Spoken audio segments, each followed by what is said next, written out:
Nous sommes en Chine, il y a tellement longtemps que même Mao Zedong n'existait pas.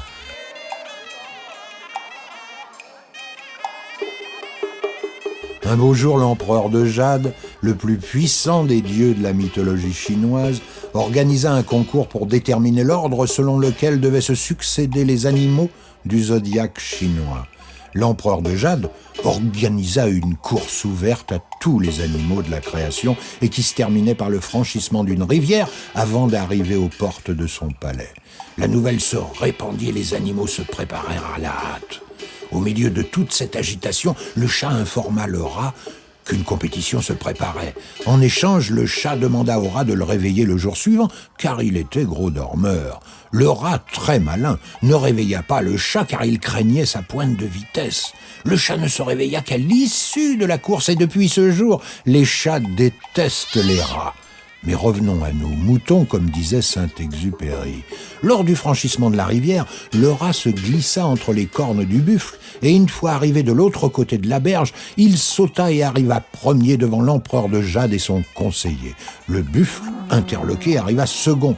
Le tigre sauta d'un bond par-dessus la tête des autres animaux pour finir troisième. Le lapin malin se faufila entre les jambes de ses congénères pour se classer quatrième. Le dragon, en colère, utilisa ses pouvoirs magiques pour finir cinquième avant le serpent qui, en ondulant, finit sixième, précédant le cheval qui d'un bond fut le septième.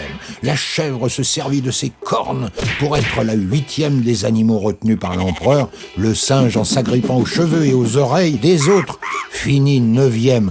Le coq, en battant des ailes, traversa la foule massée devant l'empereur, fut le dixième.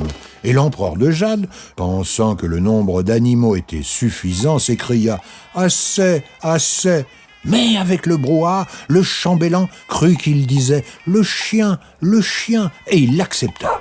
Et alors que l'empereur disait « ça suffit !» le chambellan comprit qu'il disait « le cochon !» et le classa 12e, avant que l'empereur ne se saisisse du parchemin et dise à son chambellan « n'écris plus rien !» L'empereur décida alors qu'il y aurait 12 animaux pour représenter les années de naissance de ses sujets.